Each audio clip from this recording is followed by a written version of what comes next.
you sound to me is a very seasoned entrepreneur. So few advices out there, because there's no, what is it, shortage of advices. Okay, where do you start? How do you make your first $1 million? I mean, this is beautiful. But yeah, hearing something from someone like yourself, in a way that startup founders right now, right? It sounds good to be founder, all right? You get the attention for a short period of time. I'm sure you experienced that, right? So what's the thinking that really made you successful, made your friends successful? I mean, I wouldn't describe myself as successful yet. I certainly hope that I am one day. But I've certainly, I think for my age, I've achieved quite a lot. As for why,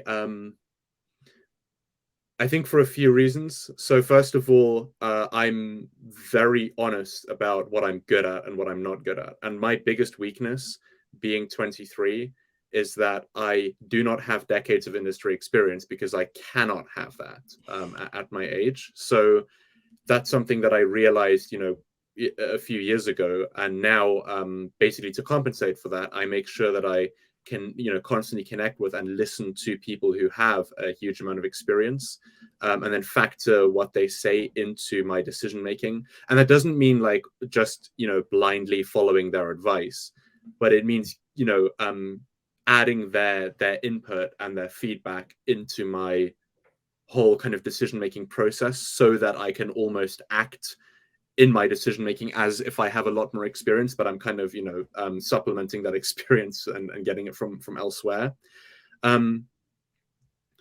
I think ultimately I'm not really attracted to, this kind of entrepreneur lifestyle, or I guess the vanity side of it. I think when I was much younger, I was a lot more interested in that side of things, but now I'm really not. Ultimately, I have a very good idea of what drives me and what makes me happy, and trying to show off to other people does not make me happy in any way. I question whether it actually genuinely makes anyone happy.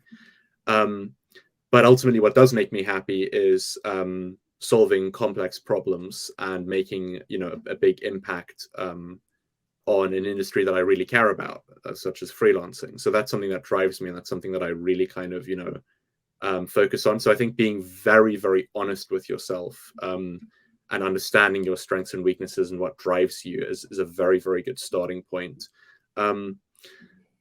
Yeah, I mean, I'd say if I had to boil it down to one thing, I'd say that's pretty good. But also, just, most of the things that I've tried over the past 10 years of where I've started various online businesses and such, most of the things failed, but I never gave up, and I won't ever give up either. So, I think it's just understanding that, like, rethinking your relationship with the concept of failure, and not seeing it as a bad thing, seeing it as a learning experience. Like, it certainly can be a bad thing, but you can turn it into a good thing if you learn from it, and then go forward. Because the only reason why I've been able to kind of start a company in my last year of university, go into it full time, and then within a couple months of graduating, raise, VC funding, which I've never done before. The only reason I was able to do that is because for 8 years before then, I've tried starting a million different online projects. Most of them failed horribly, but it gave me so much experience.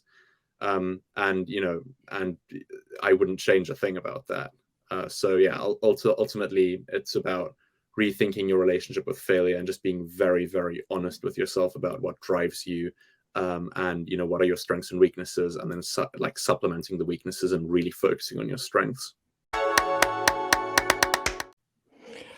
Karl, you come across as a mature person beyond your age, okay? Absolutely. And what you're expressing, not every 40, 50, 60, and 70 years old really know about life.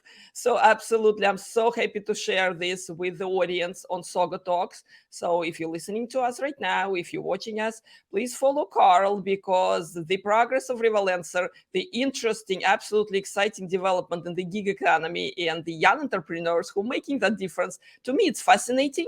this is part of opportunity, for everyone. And to me, freelancing and entrepreneurship, okay, is really very close in a way that every freelancer, all right, you have your micro business running, like it or not, all right, you have all the responsibility, and all the failures, they're your failures, okay? There is no way you can put it on bad boss or bad infrastructure. Create that infrastructure, tools that out there, right? And be the best you can be. So this is absolutely amazing to hear it from you, Karl. All right. So what's the transition? All right. Because you've done it. You've been a freelancer. Now you're entrepreneur, right? So what's the transition out there? Because many of us kind of making it. I myself, yeah. Yeah, absolutely. I mean, I think ultimately you've really hit the nail on the head there. It's being a freelancer and being an entrepreneur are actually kind of one and the same thing. I think the difference is that people see, if people think of freelancers, they think more of like a one-person sort of company or project, and it's maybe more of like a lifestyle business in the best possible, sense of the phrase.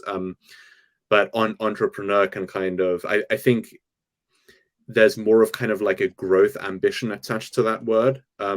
Ultimately, it's most important to do what makes you happy and what fulfills you. And that could be having that growth mindset. It could be, just like working maybe just a few hours a week with a couple of clients and being able to sustain yourself and having a lot of free time. So really for me, all freelancers, in my view, are entrepreneurs.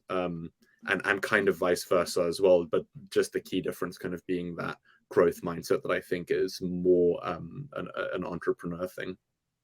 Let's jump back to technology though, all right? So bringing the kind of meat to this discussion in a way that I know that Revolancer is the best marketplace for freelancers, so that much I learned for sure. But what kind of technology you think freelancers should acquire immediately? I mean, maybe favorite tools with is not a promotion, right? You don't have to even name the names, but at least in terms of skills, capabilities, technology that will help freelancers to become the best they can be.